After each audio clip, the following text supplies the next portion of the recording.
अस्सलाम वालेकुम दोस्तों, उम्मीद है कि आप सब लोग खैरियत से होंगे, ठीक ठाक होंगे। आज की वीडियो में हम एंड फंक्शन और ऑर फंक्शन के बारे में समझेंगे। ये दोनों लॉजिकल फंक्शंस होते हैं जिसका रिजल्ट या तो ट्रू होता है या फॉल्स होता है। इन दोनों फंक्शंस में आप एक से ज़्यादा लॉजिकल टेस्ट लिख सकते हैं। एंड और ऑर फंक्शंस इटसेल्फ शायद इतने इंपॉर्टेंट ना हो, लेकिन जब इन्हें किसी दूसरे फंक्शन के साथ मर्ज किया जाता है तो बहुत ही पावरफुल रिजल्ट शो करता है ये।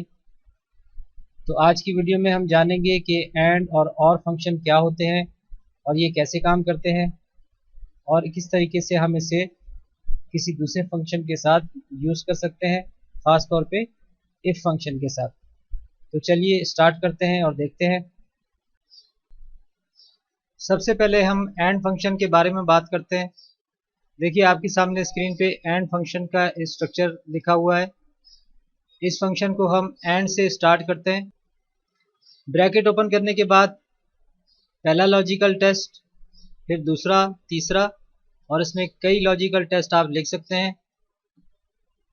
यहाँ हमने देखिए लॉजिकल टेस्ट लिखा है B1 इज ग्रेटर देन 40। आपका B1 40 से बड़ा है, ट्रू। इसका रिजल्ट यहाँ पे शो हो रहा है आपको। इसी तरह C1 is equal to Apple, ये भी ट्रू है, C1 एप्पल के बराबर है। और लास्ट में D1 इज ग्रेटर देन 40, ये भी ट्रू है।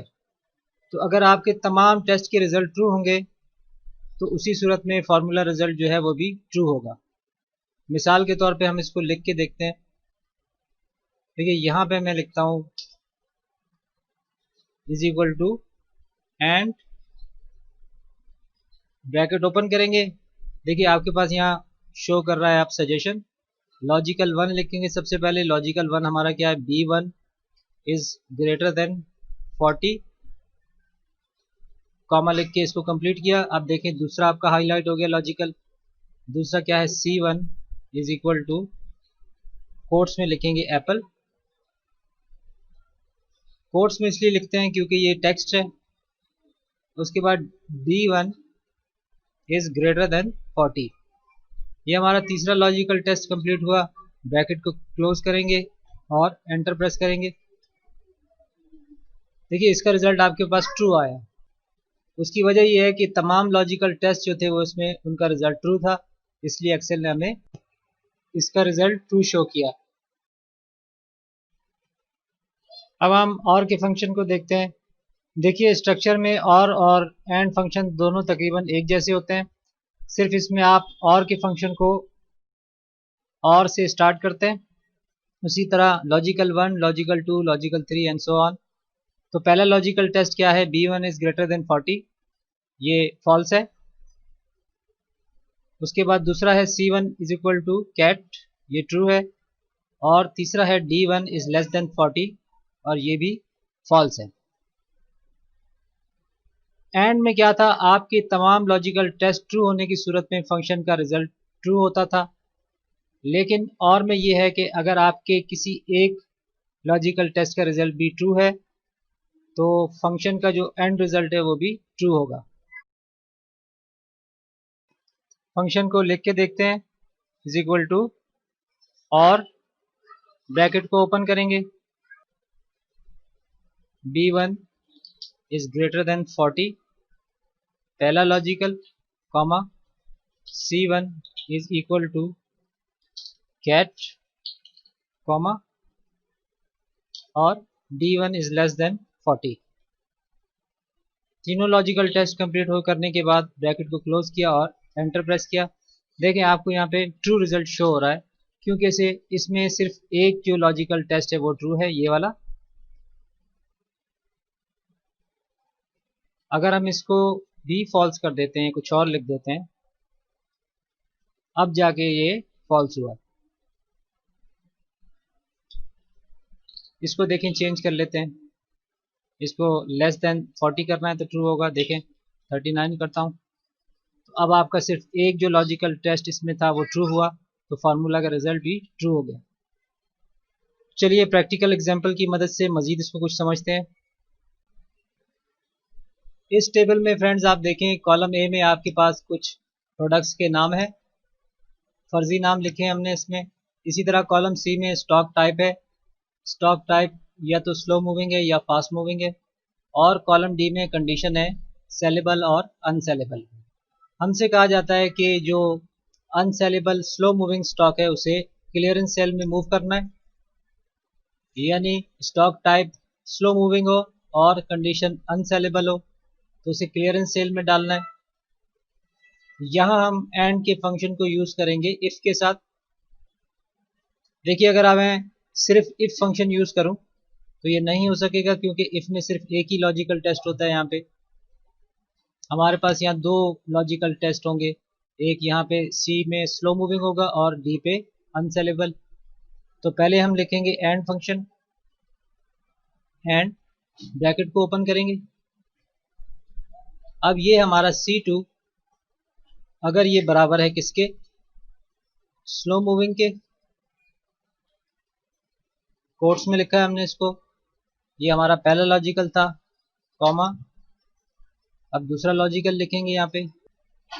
दूसरा हमारा लॉजिकल क्या है, D2, ये हमसे मिस्टेक हो गई,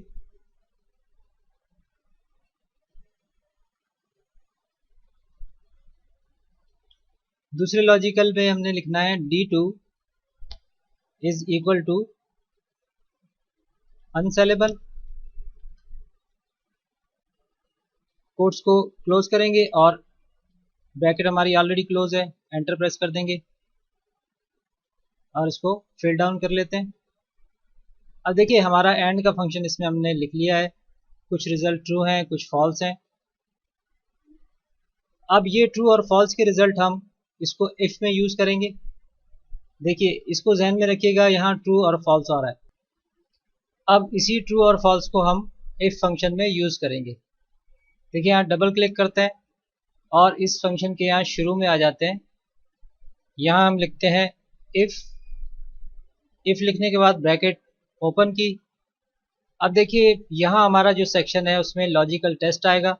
इस लॉजिकल टेस्ट के जो सेक्शन है इसमें हम पूरे का पूरा ये फार्मूला एंड वाला लिखेंगे, जो कि ऑलरेडी इसमें आ चुका है। हमने लास्ट में जाके सिंपली यहाँ पे कॉमा लिखना है ताकि ये सेक्शन क्लोज हो जाए। देखिए अब हमारा ये वाला सेक्शन एक्टिव है। वैल्यू इफ ट्रू, तो क्या वैल्यू होगी अगर ये ट्रू हो, हमने यहाँ लिखना है move to clearance sale, quotes को क्लोज करेंगे, कॉमा। अगर फॉल्स है तो क्या लिखना है, फॉल्स होने की सूरत में यहाँ सिर्फ लिख दे NA, कोट्स को क्लोज करें और अब इफ फंक्शन के लिए भी ब्रैकेट को हमने क्लोज करना है। देखिए ये भी ध्यान में रखिएगा, एक ब्रैकेट ओपन की हमने एंड फंक्शन के लिए, उसको क्लोज किया यहाँ पे, उसके बाद दूसरी ब्रैकेट क्लोज की ओपन की हमने इफ फंक्शन के लिए यहाँ पे, और उसको क्लोज किया यहाँ लास्ट पे। अब यहाँ एंटर प्रेस करें और इसके बाद इसको हम फिल डाउन कर लेते हैं। अब आप नोटिस करें, हम इसको फिल्टर में देखते हैं, ये तमाम स्टॉक हमारा जो है वो इस क्राइटेरिया पे पूरा उतर रहा है।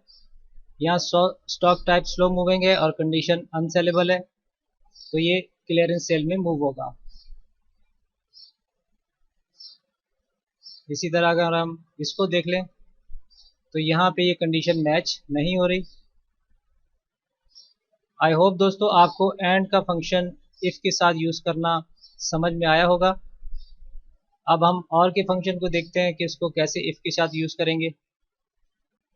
इस टेबल में दोस्तों हमने कॉलम आई में पास या फेल लिखना है, लेकिन इसकी कंडीशन ये है कि अगर किसी स्टूडेंट ने किसी एक पेपर में भी 25 से कम मार्क्स लिए हैं तो उसको फेल करना है यहाँ पे, क्योंकि हमारे मिनिमम मार्क्स जो हैं वो 25 है। तो यहाँ हम और के फंक्शन को यूज़ करेंगे इफ़ के साथ। और तरीके भी हो सकते हैं, लेकिन हमने क्योंकि और को समझना है इसलिए हम इसको और फंक्शन के साथ यूज़ करते हैं। तो सबसे पहले लिखेंगे और ब्रैकेट ओपन, पहला लॉजिकल क्या है हमारा, C4 sorry is less than 25, comma, उसके बाद D4 लेस देन 25, फिर कॉमा, E4 लेस देन 25 और लास्ट में F4 इज लेस देन 25। ये हमारे तमाम लॉजिकल टेस्ट कंप्लीट हुए। ब्रैकेट क्लोज और एंटर, और इसको फिल डाउन कर लेते हैं। देखिए इसको हमने फिल डाउन कर लिया है और रिजल्ट भी हमें या तो ट्रू आ रहा है या फॉल्स आ रहा है। ये जो है ये ट्रू क्यों हुआ, मैं ऑलरेडी आपसे डिस्कस कर चुका हूँ। क्योंकि इसमें एक लॉजिकल जो था, लॉजिकल टेस्ट, वो इस क्राइटेरिया पे पूरा उतर रहा है। देखिए D4 इज लेस देन 25 यहाँ ट्रू है, तो इसलिए इस फार्मूला का जो रिजल्ट है ये फंक्शन का वो ट्रू हुआ। इस वाले सेल में कोई भी इसको मैच नहीं मिला तो ये फॉल्स है। इसी तरह इसमें यहाँ पे ये कंडीशन ट्रू हो रही है तो ये ट्रू है। अब हम इसको इफ के अंदर लिखेंगे, डबल क्लिक करते हैं और यहाँ पे आके हम शुरू करते हैं if bracket open. Logical test में हमने देना है ये तमाम फार्मूला और वाला, जिसमें 4 लॉजिकल टेस्ट है, तो ये इसके लास्ट में आ जाएंगे और कॉमा कॉमा लिखेंगे। अब देखिए हमारे पास क्या सेक्शन है, वैल्यू इफ ट्रू। तो अगर ये ट्रू है तो फेल है स्टूडेंट, और दूसरी सूरत में पास है। ब्रैकेट को क्लोज करेंगे और एंटर प्रेस कर देंगे और इसको हम फिल डाउन कर लेते हैं यहाँ से। अब देखिए आपके पास यहाँ पे ये फार्मूला कंप्लीट हो चुका है। हम इसे फिल्टर करके देख लेते हैं।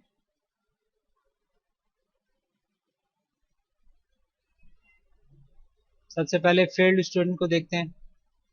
देखिए ये स्टूडेंट हैं जो फेल हुए हैं। इसमें अगर आप देखें तो ये यहाँ पे इनके मार्क्स जो हैं वो 25 से कम है। ये भी और ये भी।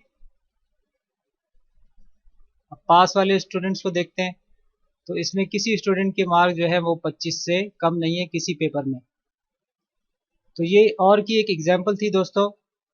आई होप आपको ये समझ आई होगी, इसकी जो लॉजिक है वो भी समझ में आई होगी। नेक्स्ट वीडियो में हम इफ़ को एंड और दोनों के साथ यूज़ करना सीखेंगे, और मल्टीपल इफ़ हम कैसे लिखते हैं या उसको कब यूज़ किया जाता है ये भी हम समझेंगे। तो आज की वीडियो में सिर्फ इतना ही। अगर आपको वीडियो पसंद आई हो तो चैनल को सब्सक्राइब कीजिएगा, वीडियो को लाइक कीजिएगा, और अगर कोई सजेशन हो तो हमें कमेंट सेक्शन में ज़रूर बताइएगा। मिलेंगे एक और नई वीडियो में, तब तक के लिए इजाज़त दीजिए। अपना ख्याल रखिएगा। अल्लाह हाफिज़।